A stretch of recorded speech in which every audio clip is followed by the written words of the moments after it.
សូមស្វាគមន៍មកកាន់ឆ្នោតខ្មែរលទ្ធផលតេស្តថ្ងៃប្រហ័សខែមករាថ្ងៃទី22ជីវ Channel ចូលចិត្តនិងចែករំលែកវីដេអូសូមអរគុណសម្រាប់ការទស្សនាចំណាំនេះជាវីដេអូសាកល្បងឆ្នោតមិនមែនជាលទ្ធផលផ្លូវការទេសូមទស្សនាជាឯកសារយោងនិងកម្សាន្ត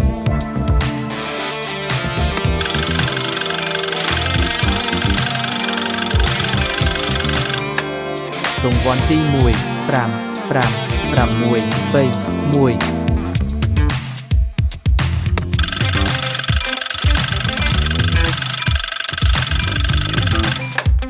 រង្វាន់ទី2 7 1 6 0 4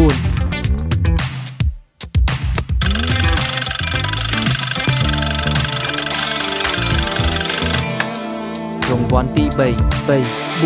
0 5 0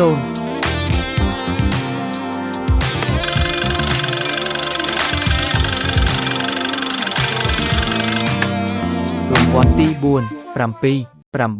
9 6 0